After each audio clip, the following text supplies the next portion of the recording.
యేసుక్రీస్తు ఘననామంలో ఉదయకాల ధ్యానాలకు ఆహ్వానం.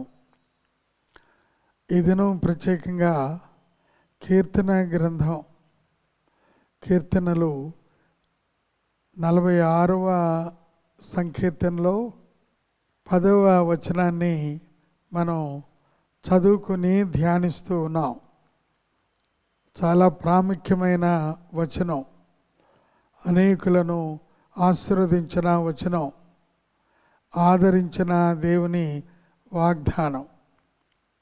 ఊరకుండుడి, నేనే దేవుడినని తెలుసుకొనుడి. ఊరకుండుడి, ఆందోళనలో ఉన్నవారు, భయముతో ఉండినవారు, శత్రు భీతి చేత భీతిల్లేవారు, అలాగే లోకంలో అనేక విషయాల చేత భయము, ఆందోళన వాటిల్లో సతమతమయ్యే వారికి ప్రభు వాక్యం చెప్పే మాట, ఊరకుండుడి, నేనే దేవుణ్ణని తెలుసుకునుడి. మీరేమీ భయపడక్కర్లేదు, మీరేమీ వణకక్కర్లేదు.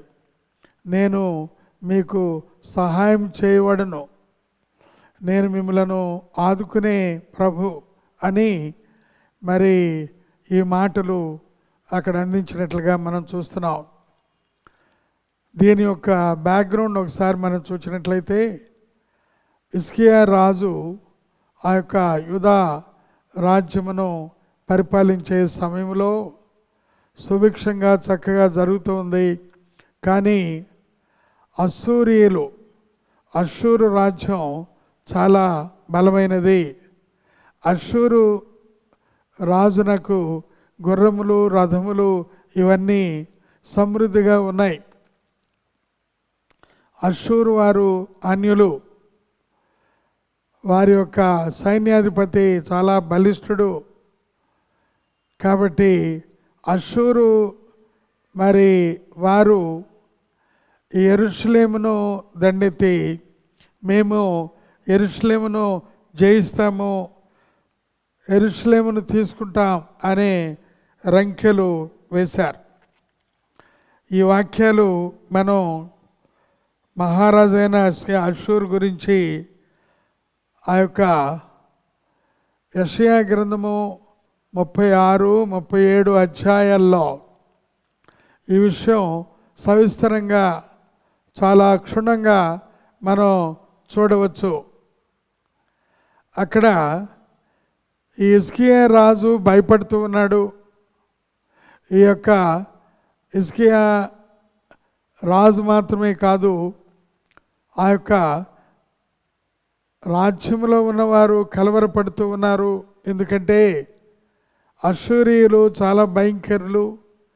అశ్షూరు రాజు మహారాజు అని ఆయనను పొగుడుతూ ఉన్నారు.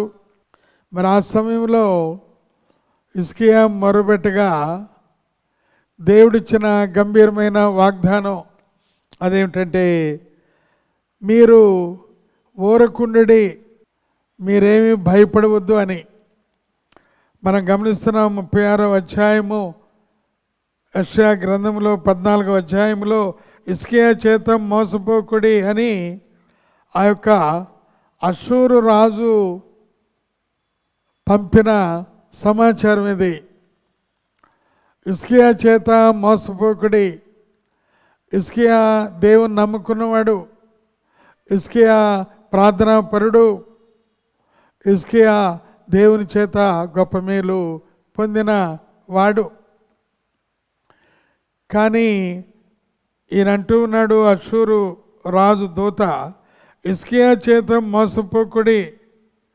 15వ వచనములో, యెహోవాను బట్టి నమ్మించి యెహోవా మనలను విడిపించును, ఈ పట్టణము అశ్షూరు చేతిలో చిక్కక పోవును అని విడిపించేదనని ఆ యొక్క వర్తమానము వస్తూ ఉంది.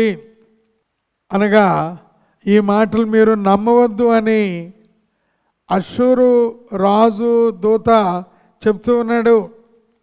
హిజ్కియా మిమ్మలను మోసపరుస్తూ ఉన్నాడు అని చెప్తూ ఉన్నాడు.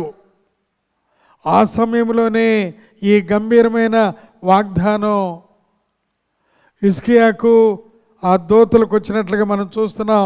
ప్రియులారా, 37వ అధ్యాయంలో 33వ వచనంలో, కాబట్టి అష్షూరు రాజును గూర్చి యెహోవా సెలవిచ్చినదేమనగా, దేవుడు గంభీరమైన వాగ్దానం ఇక్కడ ఇచ్చారు. అష్షూరు రాజును గురించి యెహోవా సెలవిస్తూ ఉన్నాడు.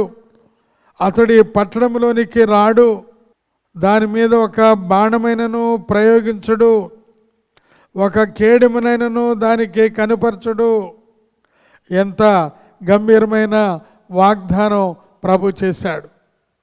దేవుని వాక్యంలో మనం గమనిస్తున్నాం, దేవుని వాక్యములన్నీ కూడా నమ్మువారికి అవును అన్నట్లుగా ఉన్నాయి. పరిశుద్ధుడైన పౌలు కొరింథీ సంఘానికి వ్రాస్తూ దేవుని వాగ్దానాలన్నీ అవి అవును అన్నట్లుగా ఉన్నాయి. ఈ ఉదయకాలంలో ఎవరైనా ఆ యొక్క హిజ్కియా వలె కానీ, ఆ రాజ్యములో ఉన్నవారి వలె కానీ దేనికి కలవరపడుచున్నావా, భయపడుతూ ఉన్నావా? నీ మీదకు స్వైర విహారంగా వస్తున్నారు శోధకుడు, అతని యొక్క సైన్యమని నువ్వు భయపడుతూ ఉన్నావా? అటువంటి వారికి దేవుడిచ్చే గంభీరమైన వాగ్దానం అండి. అదేమిటంటే, ఓరకుండుడి, be still and know that I am God. ఓరకుండుడి, నేనే దేవుణ్ణని తెలుసుకొనుడి, అన్య జనులకు నేను మహోన్నతుడగుదును. కాబట్టి ఆ మాటలు వీరిని ఓరడంలా చేసినట్లుగా మనం గమనిస్తూ ఉన్నాం. ఉదయకాలం ముగించే ముందు ఒక మాట. చాలా సంవత్సరాల క్రితం చెవిటి అతను మూగవాడు, కానీ దేవుని సేవను గంభీరంగా జరిగిస్తూ ఉన్నాడు. ఉత్తర హిందూస్థానంలో గంభీరంగా జరిగిస్తూ ఉంటుంటే కొంతమంది ప్రభు దగ్గరికి వస్తున్నారు.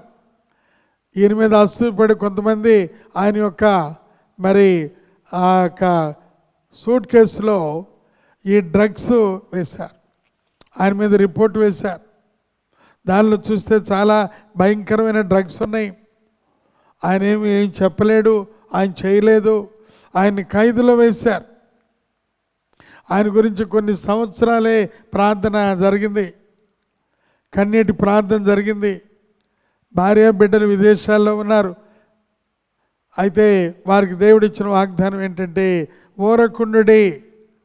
అదే సమయంలో ఆయన ఏ దేశానికి సంబంధించిన వాడో వారి ప్రధానమంత్రి ఢిల్లీ వచ్చారు.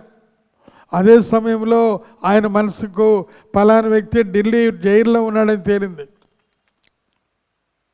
మన భారత ప్రధాని చాలా మరి గౌరవ సంప్రదాయం కలిగిన వ్యక్తి అప్పుడు ఉండేవారు.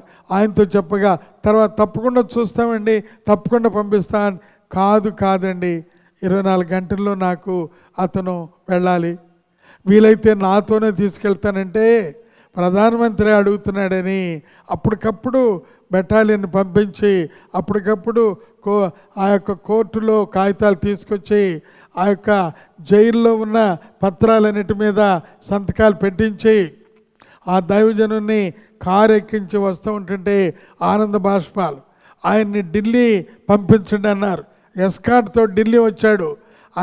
ఆ ప్రధానమంత్రి ఆ యొక్క ఫ్లైటు ఆయన స్పెషల్ ఫ్లైట్ అనుకోండి, వీరిని కూడా ఒక ప్రత్యేకమైన విమానంలో ఆయనతో తీసుకుని వెళ్ళారు.